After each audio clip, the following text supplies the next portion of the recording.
आप देख रहे हैं जनोदय टाइम्स का कार्यक्रम खास मुलाकात।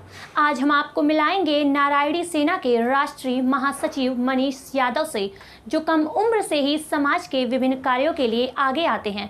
नारायणी सेना क्या है, क्यों है और क्या विधानसभा चुनाव में नारायणी सेना भी अहम भूमिका में रहने वाली है, इन सब विषयों पर चर्चा करेंगे। तो आइए आपको ले चलते हैं लखनऊ, जहां जनोदय टाइम्स से बातचीत करते मनीष यादव ने यह जानकारियां दी है। नमस्कार, जनोदय टाइम्स में आप सभी का हार्दिक स्वागत है। आज हमारे साथ नारायणी सेना के राष्ट्रीय महासचिव और श्री कृष्ण जन्मभूमि के पक्षकार मनीष यादव हमारे साथ में हैं। मनीष जी, स्वागत है, कैसे हैं आप? मैं ठीक हूँ और आप सभी को राधे राधे, जय श्री कृष्णा, जय द्वारिकाधीश। मनीष जी, देखिए, आज बहुत ज़रूरी चर्चा करने के लिए हम आपके पास आए हैं, और क्योंकि जनोदय टाइम्स लगातार 2022 चुनाव को भी कवर कर रहा है, साथ ही साथ आप जैसे युवाओं को भी हम लोग लगातार देख रहे हैं जो सच में समाज के लिए एक प्रेरणा स्रोत हैं। तो सबसे पहला सवाल मैं ये पूछना चाहूँगा, आप आज नारायणी सेना के एक तरीके से कर्ता धर्ता हैं, नारायणी सेना में आप राष्ट्रीय महासचिव हैं, तो क्या ये संगठन है और संगठन का क्या उद्देश्य है? देखिए, सबसे पहले तो मैं आपको एक चीज़ स्पष्ट कर देता हूँ, नारायणी सेना का मैं कर्ता धर्ता नहीं हूँ। नारायणी सेना का मैं एक छोटा सा पदाधिकारी हूँ और नारायणी सेना का हर एक कार्यकर्ता इसका कर्ता धर्ता है, क्योंकि नारायणी सेना में चाहे वो छोटा कार्यकर्ता हो, बड़ा पदाधिकारी हो, चाहे वो राष्ट्रीय पदाधिकारी हो, सबको एक समानता, एक अधिकार दिया गया है। इसलिए मैं आपसे पुनः ये अनुरोध करूंगा कि जो है कर्ता धर्ता का टैग मुझे ना दें। नहीं, बिल्कुल बिल्कुल, ये देखिए, एक कहते हैं ना, एक नेता और समाज सेवक में यही अंतर होता है, क्योंकि हर एक कार्यकर्ता नारायणी सेना को जो दिल जान और तन मन धन हर तरीके से लगा हुआ है, वो एक एक कार्यकर्ता नारायणी सेना का कर्ता धर्ता। और नारायणी सेना में लाखों की तादाद में लोग जुड़ रहे हैं और अपने खून पसीने से इसको खड़ा कर रहे हैं, इसलिए किसी एक व्यक्ति को इसका कर्ता धर्ता बताना, मैं इसका टैग नहीं बिल्कुल बिल्कुल, ये बहुत अच्छी बात है, क्योंकि जब हम अपने हर एक सैनिक को एक तरीके से उनको हाईलाइट करते हैं और हर व्यक्ति को समझते हैं, बहुत अच्छी बात है, और यही एक नेता और समाज सेवक में अंतर होता है। तो मनीष जी, बहुत बहुत धन्यवाद ये जानकारी देने के लिए। साथ में ये कहना चाहेंगे, नारायणी सेना किन मुख्य उद्देश्यों से संबंधित स्थापित की गई, या फिर अब किस दिशा में जाने के आप लोगों के मतलब एक विज़न है?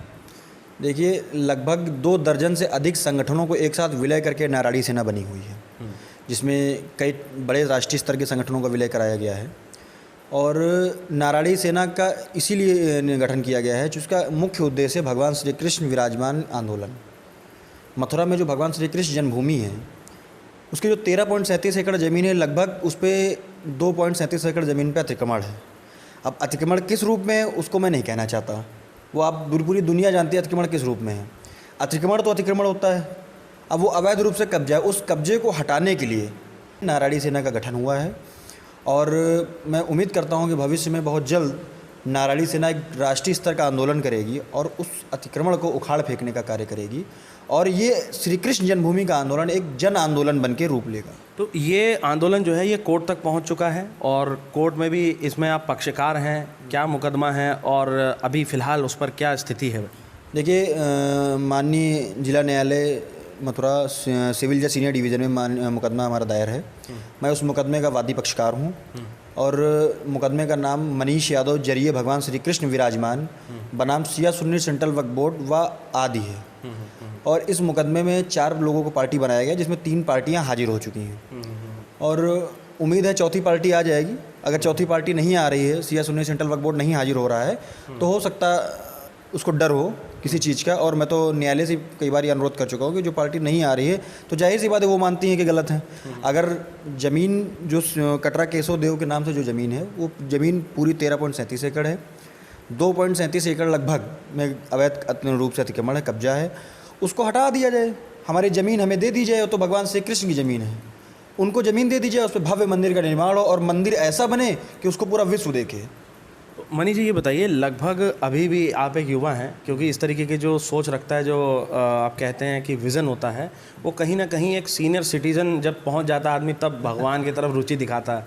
तो एक इस उम्र में जब घूमने फिरने की तकरीबन उम्र दिख रही हो, युवा हैं, युवा जोश है, तकरीबन आपने मेरे ख्याल से जहाँ तक मुझे अंदाज़ा है, शायद 20-22 साल से आप राजनीति में हैं, ठीक है, और इस तरीके समाज सेवक बने हुए हैं। तो ये कैसे आपने सफ़र तय कर लिया, और ऐसी कौन सी चीज़ थी जिसने आपको ये प्रेरणा दे दी? देखिए, मैं लगभग 17-18 साल की उम्र से सक्रिय समाज सेवा में हूँ और पिछले लगभग कई वर्षों से 2-3 वर्षों से आप देख भी रहे होंगे पब्लिक के माध्यम से, सोशल मीडिया के माध्यम से, ग्राउंड पे भी देख रहे होंगे, हम लोग भगवान श्री कृष्ण जन्मभूमि के लिए लड़ाई लड़ रहे हैं। पिछले साल बड़ा आंदोलन हुआ था।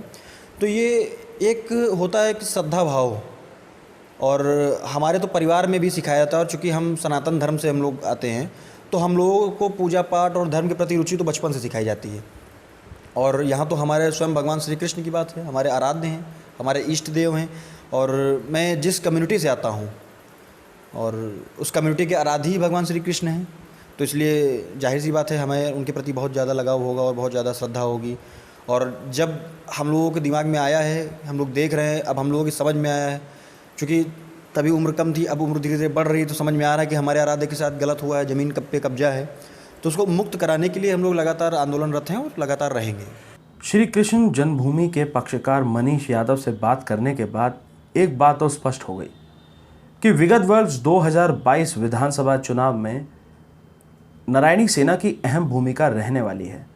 और मनीष यादव ने भी साफ किया कि अगर जो भी दल या जो भी राजनीतिक पार्टी कृष्ण जन्मभूमि में हमारा साथ देती है और उस संदर्भ में हमारे मिशन और विज़न के साथ हमारे साथ आती है, तो नारायणी सेना का एक एक कार्यकर्ता उसको समर्थन देगा और हम उसके साथ जाने को तैयार हैं। लेकिन हमारा मुख्य उद्देश्य श्री कृष्ण जन्मभूमि है, उसके लिए हर कार्यकर्ता कार्य कर रहा है।